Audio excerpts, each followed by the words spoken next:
Good morning, காலை வணக்கம். Wales academy charitable ட்ரஸ்ட்டில் உங்கள் எல்லாரையும் வரவேற்பது உங்கள் விஜய் நம்பியார், வேல்ஸ் அகாடமியோட ஃபவுண்டர். தொடர்ந்து நம்ம காலையில் 5 to 10 minutes மெசேஜ் சொல்கிறோம். இது mind renewal message. Mind renewal ப்ரோக்ராம்லேருந்து வருது. எம்ஆர்பி மைண்ட் ரினியூவல் ப்ரோக்ராம் 20 வருஷம் ரிசர்ச் வந்தும் 25 வருஷம் எக்ஸ்பீரியன்ஸ் வந்தும் வருது. இதை தொடர்ந்து கேட்க வேண்டும், ஆழமாக கவனமாக கேட்க வேண்டும், தெளிவாக இருக்க வேண்டும். நிச்சயமாக எல்லாருமே எப்போதுமே பிஸி, அது எனக்கு தெரியும். எல்லாருமே எப்போதுமே பிஸி. இந்த 10 நிமிஷத்துக்கு கூட பிஸி. பாருங்க, இப்படி இருந்தீங்கன்னா எப்படி நீங்கள் கடவுளை பார்ப்பீங்க? எனக்கு புரியல. எவ்வளோ கஷ்டப்படுறீங்க, ஏன் கஷ்டப்படுறீங்கன்றது ரொம்ப தெளிவாக தெரியுது. அந்த அந்த அந்த கடவுளை பற்றி நினைச்சா, அதை புரிஞ்சுக்கிட்டா, தெளிவடைஞ்சா நிம்மதி கிடைக்கும்னு தெரியும். ஆனால் 10 நிமிஷம் கொடுக்கறதுக்கு டைம் இல்லை. எப்படி மாட்டிக்கிட்டீங்க பாருங்கள், செமுத்தியாக மாட்டிக்கிட்டீங்க. கெட்ட சக்திக்கிட்ட செமுத்தியாக மாட்டிகிட்ருக்கீங்க. அதனால தான் அந்த 10 நிமிஷம் இல்லைன்னு சொல்கிறீங்க.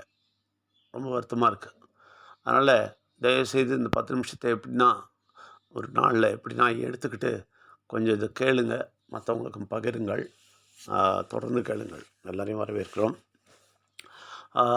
ரொம்ப தெளிவான ஒரு விஷயம் என்னென்னா, இந்த உலகம் கெட்டுக்கொண்டே இருக்கிறது. ஒரு நாளும் மோசமாக போய்கொண்டிருக்கிறது. மோசமாக கெட்டுக்கொண்டிருக்கிறதுன்றது உண்மை. ஏனென்றால் நிச்சயமாக எழுதியிருக்கிறது, உலகம் நிச்சயமாக கெடும்போது அன்பு தணிந்து விடும் என்று எழுதியிருக்கு. அன்பு தணிந்து விடுமா? அதாவது அன்பே இருக்காதா யாருக்குமே. அப்புறம் இன்னொன்று ரொம்ப ரொம்ப ரொம்ப தெளிவாக எழுதியிருக்கு, ஜனங்கள்லாம் எப்போவுமே பிஸி ஆகிடுவாங்களாம். மொத்தமாக பிஸி ஆகிடுவாங்களாம். எப்படின்னா, எந்த நிலைமைக்கு போயிடுவாங்கன்னா, கடவுளா யார் அது அப்படின்னு கேட்பாங்களாம். ஏன்னா அவ்வளோ பிஸியாக இருப்பாங்களாம். எப்போ பாரு பிஸியாக இருப்பாங்களாம். இதெல்லாம் உலகம் அழிவதின் காரணத்தை தெரிந்து கொள்ள வேண்டியது. அதாவது உலகம் கெட்டு போகிறது எப்படி தெரியும்னா, நிச்சயமாக டைம் இல்லைன்னு சொல்கிறது, ரொம்ப ரொம்ப பிஸின்னு சொல்கிறது, ஐயோ கடவுள் மேட்டர்லாம் கேட்க முடியாதுங்க அப்படின்னு சொல்கிறது. அப்புறம் இன்னொரு முக்கியமான விஷயம், உலகம் அழிகிறதுக்கு, உலகம் கெட்டு போகிறதுக்கு தெளிவு எப்படி கிடைக்கும்னா, கேள்வி கேட்குறது. கடவுளை நிறைய கேள்வி கேட்குறது. கடவுளை போய் கேள்வி கேட்குறது. யார் நீ என்னயா சொல்கிறது, நீ என்ன சொல்கிறது, நான் என்ன கேட்குறது அப்படி அந்த அளவுக்கு போயிடுவாங்களாம். அது உண்மையாகவே அந்த அளவுக்கு தான் போயிட்டுருக்குறாங்க. எல்லோரும் பிஸி பாருங்கள். எதுக்கும் நேரம் கிடையாது, ஓடிட்டே இருக்கிறாங்க பாருங்கள். ஏன்னா கடவுளை பற்றி சொன்னால் கூட அதில் 10,000 கேள்வி கேட்டுக்கிட்டு, ஏன்னா உண்மையாவா, அப்படியான்னு கேட்டுக்கிட்டு, இன்னும் தெரியாதுன்னு சொல்லிக்கிட்டு அப்படியே இருப்பாங்க. இதெல்லாம் உலகம் கெட்டு போகிறதுக்கான தெளிவுகள், கெட்டு போய்கொண்டிருப்பதற்கான தெளிவுகள். ரொம்ப தெளிவாக நம்ம சொல்லிக் கொடுத்தாலும், கடவுளானவர், பிள்ளையானவர், உயிரானவர், எல்லா மதத்திற்கும் அப்பாற்பட்டு உலகத்தில் எல்லா விஷயங்களையும் சொல்லிக் கொடுத்து எல்லா விஷயங்களையும் தெரிவிக்கும் போதும் அதற்கு 10,000 கேள்வி கேட்பார்கள். எப்படின்னா கெட்ட சக்தி அந்த மாதிரி இந்த உலகத்தை கலக்கி குப்பத்தொட்டி ஆக்கி கொண்டிருக்கிறது என்பது உண்மை. ஆனால் அதில் பெரிய சந்தோஷம் என்னென்னா, உண்மையாகவே எங்களுக்கு அது பெரிய சந்தோஷம் என்னென்னா, இப்படி கலங்கி போயிருக்கிறாங்களேன்னு பார்த்து சிரிச்சிட்ருக்குறோம். எங்களுக்கு ரொம்ப தெளிவாக கொடுத்துருக்கிறாரு. அதில் தான் சந்தோஷமே. உங்களுக்கு கூட அந்த தெளிவுக்கு நீங்கள் வந்தீங்கன்னா மட்டும்தான் இந்த கெட்ட உலகத்துலேருந்து நீங்கள் தப்பிக்க முடியும். இந்த குழப்பத்திலேருந்து வெளியே வாங்க. இந்த குழப்பம் இருக்குது பாருங்கள், குழப்பம்.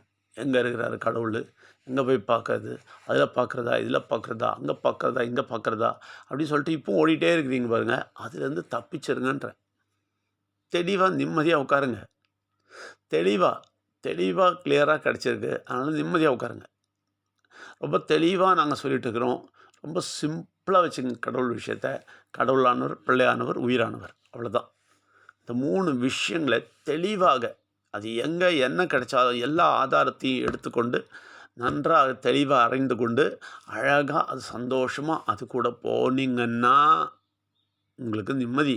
அவ்வளோதான், வேறு எதுக்கும் சொல்லலை. இப்படி ஆகிறதால எங்களுக்கு எதுவும் வராது. உங்களுக்கு பாருங்களேன், உங்களுக்கு கடவுளெல்லாம் தெரிஞ்சு தெளிவாகிட்டீங்கன்னு வச்சுங்களேன், எங்களுக்கு ஒரு 10 லட்சம் வரும், 1 கோடி வரும்னா ஓகே. நாங்கள் உங்கள் பின்னாடி வரணும், அழுவணும், உங்கள்கிட்ட வேதனை பண்ணணும், எல்லார்கிட்டையும் சொல்லணும். அந்த மாதிரி இல்லவே இல்லை எங்களுக்கு. இதில் லாபமே கிடையாது. நாங்கள் தொடக்கத்துலேருந்து இது வரைக்கும் ஒரு பைசா இதுக்காக நாங்கள் கேட்டது கிடையாது யாருக்கிட்டையும். அதனால் இப்போ யாருன்னா வராங்க, கேட்குறாங்க, திடீர்னு வரல, கேட்கல, எந்த வருத்தமும் எங்களுக்கு இருக்காது. என்ன காரணம்னா, பாருங்க கலெக்ஷன் குறைஞ்சிருச்சா பரவாயில்ல. கலெக்ஷன் குறையும்னு நெனச்சா பயப்படணும். நமக்கு தான் கலெக்ஷன்றதே கிடையாது.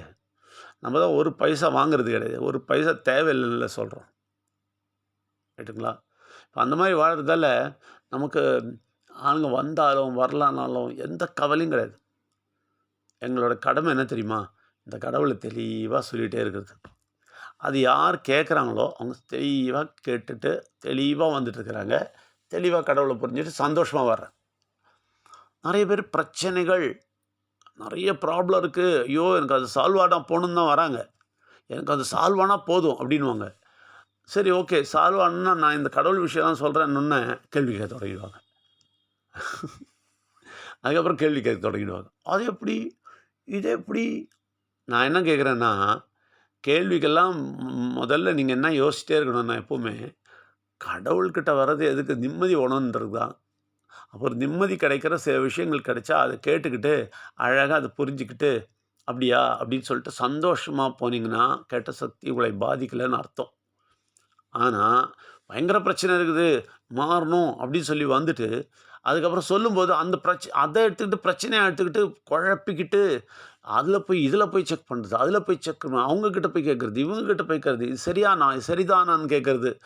இது வந்து பாருங்க, இதுதான் கெட்ட சக்தியோட பயங்கர தந்திரம். பயங்கரமான தந்திரம். அதாவது உங்களுக்கு நிம்மதியே தரக்கூடாது. அவனோட ட்ரிக்கே அதுதான். அதனால எப்படின்னா உங்கள என்ன பண்ணுவான் தெரியுமா? இதுலேருந்து இழுத்துட்டு போயிடுவான். அதனால என்ன பண்ணுவான், அந்த கேள்வி கேளு, இந்த கேள்வி கேளு, அப்படி கேளு, இப்படி கேளு, குழப்பிக்கோ, உன்னையே குழப்பிக்கோ அப்படின்னு சொல்லுவான். நீங்க அந்த குழப்பத்துக்கு போனீங்கன்னா, உங்களுக்கு தான் பிரச்சனை. உங்களுக்கு மட்டும் தான் பிரச்சனை. தெளிவா தெரிஞ்சுங்க. உங்களுக்கு மட்டும் தான் பிரச்சனை. தெளிவா கேட்டு சந்தோஷமா போறவங்க இருக்கிறாங்க. நாங்க அவங்க கூட தான் போவோம். இந்த தெளிவா இல்லாம, சும்மா பிரச்சனை பண்ணிட்டு இருக்கவங்ககிட்ட போவே மாட்டோம். ரைட்டுங்களா? இப்ப அவங்க அவங்க கேட்காம போயிட்டு அவங்க கூட நாங்க அவங்க பின்னாடி ஓடவே மாட்டோம். கேட்காம போனா யாருக்கு நஷ்டம்? எங்களுக்கு நஷ்டமே கிடையாது. அவங்களுக்கு தான் நஷ்டம். அப்ப கெட்ட சக்தியோட தந்திரத்தில போய் மாட்டிக்கிறோம்னு தீர்மானிக்கிறவங்ககிட்ட, நம்ம போய் திரும்பி போயிட்டு, "ஐய்யய்யோ! வேணாங்க. கெட்ட சக்திகிட்ட மாட்டிக்காதீங்கன்னு" நம்ம சொல்ல மாட்டோம். ஏன்னா, நம்ம கெட்ட சக்தி, நல்ல சக்தி கிளியரா சொல்லிக் குடுக்குறோம். இங்க போனா கெட்ட சக்தியில போய் குழியில போய் விழுந்துருவீங்கன்னு சொல்றோம். இங்க வந்தா வெளிச்சத்துக்கு வருவீங்க, சந்தோஷமா வருவீங்கன்னு இந்த இடத்தையும் காட்டுறோம். 2 இடத்தையும் காட்டுறோம். ரைட்டா? 2 இடத்தையும் காட்டிட்ட அப்புறமும், இந்த வெளிச்சத்துக்கு வந்து சந்தோஷமா இருக்கக்கூடாதுன்னு சொல்லிட்டு, இதில நெறைய கேள்வி கேட்டு திருப்பி மெல்ல மெல்ல மெதுவா போய் திருப்பி குழியில விழுந்துருவாங்க. இதில பிரச்சனை என்னன்னா, இத கேட்டுட்டு போனீங்கன்னு வச்சுக்கங்களேன், திருப்பி அதே இடத்துல தான் போய் விழப் போறீங்க. எங்கேருந்து வந்தீங்களோ அங்கேயே போய் விழுந்துருவீங்களா? விழுந்துட்ட அப்புறம் உங்கள காப்பாத்தவே முடியாது யாராலயும். இது நல்லா புரிஞ்சுக்கங்க. இது உண்மை. தெளிவான உண்மைய சொல்றோம். 25 வருஷம் எக்ஸ்பீரியன்ஸ சொல்றோம். நெறைய பேர பார்த்துட்டோம். நெறைய பேர. உலகத்தில நெறைய பேர பார்த்துட்டோம். எப்படிலாம் பிஹேவ் பண்ணுவாங்க, என்னலாம் செய்வாங்க எல்லாமே எங்களுக்கு தெரியும். எல்லாரையும் பார்த்துட்டோம். ஆ நெறைய பிரச்சனைன்னு வருவாங்க. எல்லாம் சொல்லிக் குடுத்தோன்னே, இதில கேள்வி கேட்டுக்கிட்டு நம்மளே நம்மளே குத்துவாங்க பாருங்க. அதான் தமாஷா இருக்கும். இந்த மாரிலாம் நெறைய பார்த்துட்டோம். ஆனால் ஆனால் கடவுளை தெரிந்து கொண்டு எங்களோடு வருகிற நெறைய பேர் இங்கேயும் இருக்கிறாங்க, நார்த்லயும் இருக்கிறாங்க. அவங்க கிட்ட நாங்க சந்தோஷமா இருக்கிறோம். அவங்க கூட சந்தோஷமா இருக்க நாங்க விரும்புறோம். இந்த ஃப்ரஸ்ட்ரேஷனு, இந்த இந்த இந்த இந்த ஹேட்டு, இந்த இந்த இந்த இந்த இந்த விஷயங்கள் இருக்கு பாருங்க. இந்த வெறுப்பு, இந்த அவங்க கூட போய் ஆர்க்யூ பண்றது, இந்த ஆர்க்யூமெண்ட்ல போறது எங்களுக்கு பிடிக்காது. நாங்க ஆர்க்யூமெண்ட் இல்லாம நிம்மதியா போறவங்க கூட நிம்மதியா போயிட்டுருக்குறோம். சந்தோஷமா போயிட்டுருக்குறோம். ஆர்க்யூ பண்ணுகிறவர்கள் ஆர்க்யூ பண்ணிட்டே இருப்பாங்க. எப்பவுமே இந்த 25 வருஷத்தில பார்த்துட்டோம். ஆர்க்யூ பண்றவங்க ஆர்க்யூ பண்ணிட்டே இருப்பாங்க. அவங்க அழிவுக்கு போயிட்டே இருப்பாங்க. ஆர்க்யூ பண்ணாம கடவுள கேட்டு சந்தோஷமா வர்றவங்க சந்தோஷமா வருவாங்க. நெறைய பேர் எங்க கூட சந்தோஷமா நடக்குறாங்க. நாங்களும் சந்தோஷமா இருக்கிறோம். அத தான் நாங்க விரும்புறோம். குழப்பத்தை நாங்கள் விரும்பவில்லை.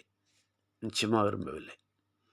அதனால அந்த குழப்பத்துக்கு போய் இந்த கெட்ட உலகத்தில மாட்டிட்டு பொசுங்கி போடாம பார்த்துக்குங்க. எரிந்து போயிடாமல் பார்த்துக் கொள்ளுங்கள். நிம்மதியாக கடவுளோட வாழ பாருங்கள். போட்டி, பொறாமை, ஆர்க்யூமெண்ட்டு, தர்க்கம் இதெல்லாம் பண்ணாம நிம்மதியா, சந்தோஷமா கடவுள் விஷயத்த எடுத்துட்டு நிம்மதியா கடவுளோட இருங்க. எல்லாரையும் வரவேற்கிறோம். நன்றி, வணக்கம்.